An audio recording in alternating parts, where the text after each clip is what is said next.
Hello everybody and welcome back to SFF180. It is Monday, November the 13th, and time once again for the mailbag. I hope you guys have had a really great week. I hope it hasn't started getting too cold where you are just yet. Okay, not much in the way of announcements except to say very close to 4,000 subs, like really close, so come on, let's not drag this one out. Let's just get it over the hump, all right? Thanks to everybody for the support for the channel over the years. It's just really exciting, and I'm still happy to keep doing all this for you guys, all right?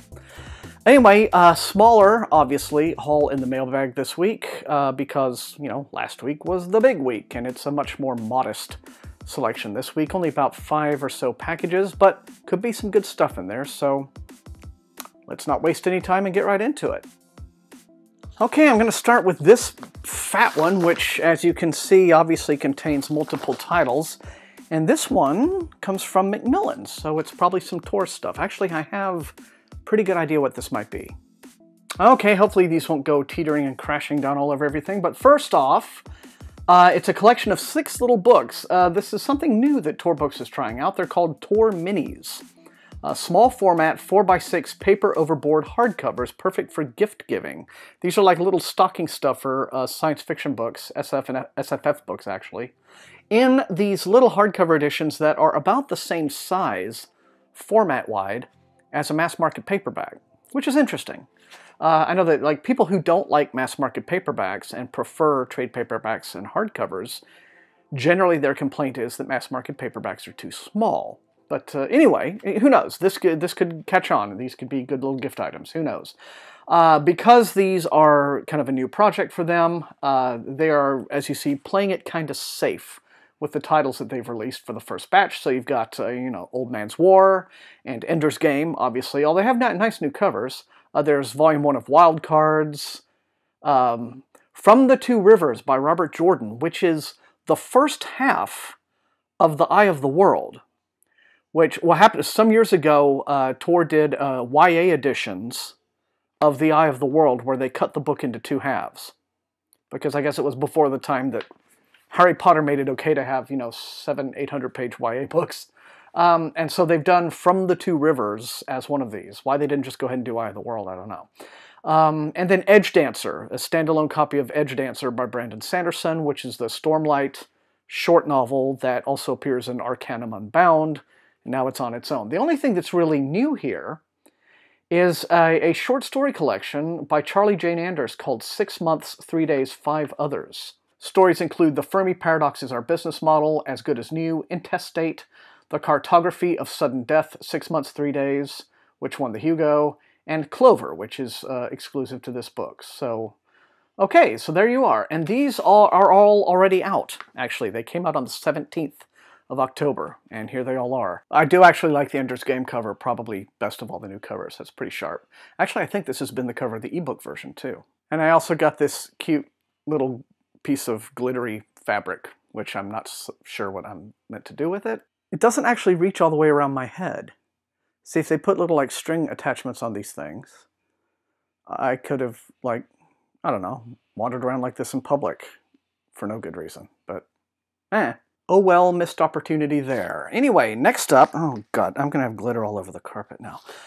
This little one is from HarperCollins. Well, this one looks like it might be a pretty nice surprise. Utterly unaware of this. This is called Gunpowder Moon. It's an ARC. Book comes out February the 13th.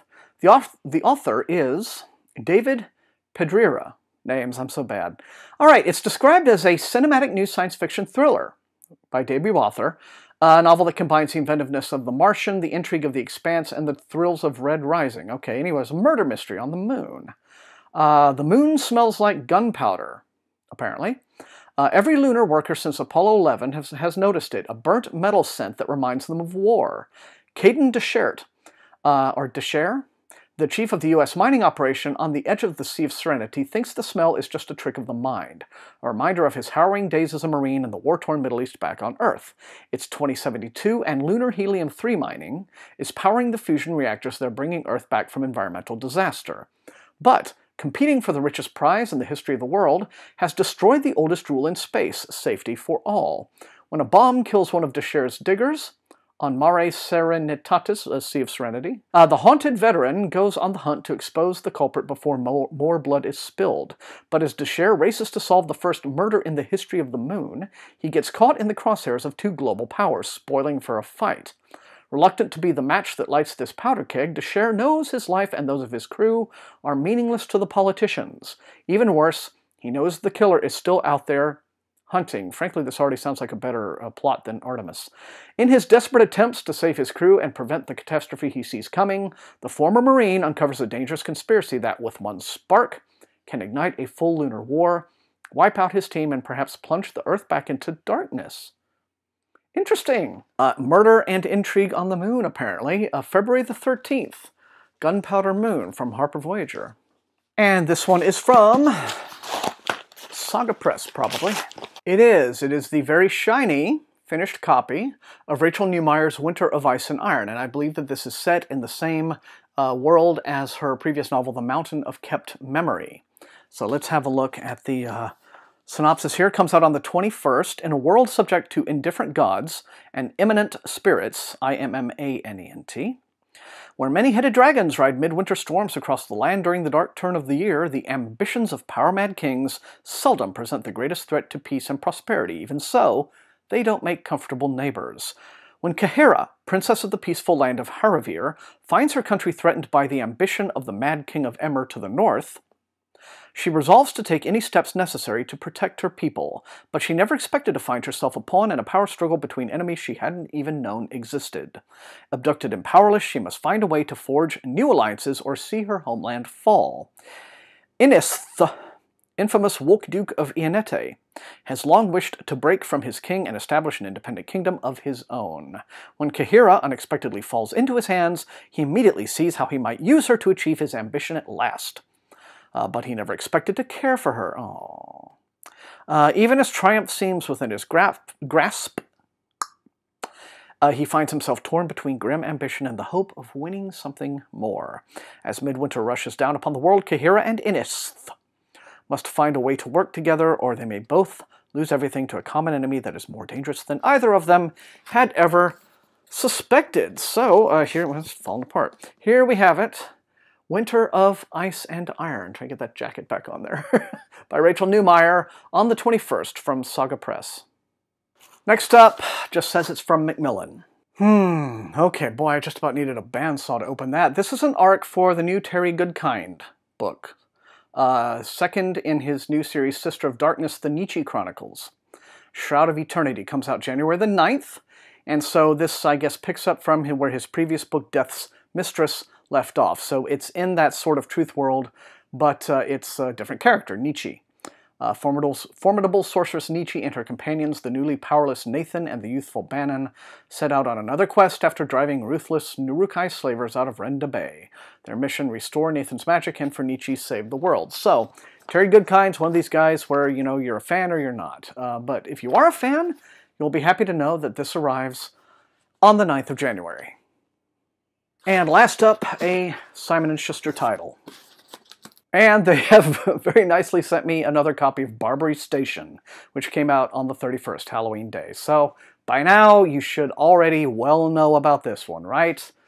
Lesbian space pirates fighting an evil AI, or an out-of-control AI of some kind, on a space station. Definitely one I gotta get to, and, you know, speaking of, my reviewing schedule, because I'm looking at it for November, and then on the one hand I have this, like, massive break called Oathbringer, which I'm not really gonna push to try to get the review out this week. I mean, I want to take my time with it and really be thoughtful. I mean, definitely want to get the review up this month, for sure. But then there's so many other books, like this one, like Sea of Brass, just like a whole ton of others that I need to... I have books from this summer that I need to catch up on. So I'm going to try to pace everything so that I'm able to do other new books like this one that, you know, people should be just as excited to hear about, while also doing Oathbringer. But anyway, Barbary Station, I'm going to find one of my BookTube friends to give this to, because it's a bonus, or maybe my library. But otherwise, out now, and there you are.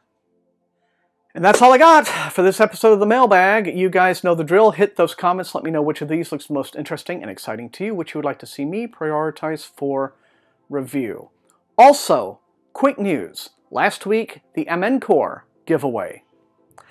The book is going to James Holder, and I want to thank everybody who went ahead and submitted and joined that little impromptu giveaway. There were 12 people who sent on their addresses. I did it very scientifically. I rolled a D12. That's how I picked it. So, but I want to thank everybody who emailed in for that.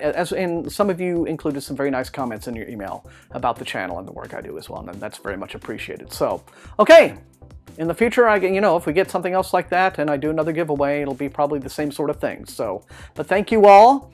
Otherwise, please leave a like, share the video, and above all, remember, getting close. So subscribe if you haven't done so. That's how the channel grows. You can also support SFF180 at my TeePublic store and at my Patreon, where recruits into Wink's Army get little perks like getting to see these mailbags and some of my reviews the night before, things like that. So thanks to them for their additional support. Thanks to you all for being amazing viewers, and until I see all of you next time, happy reading.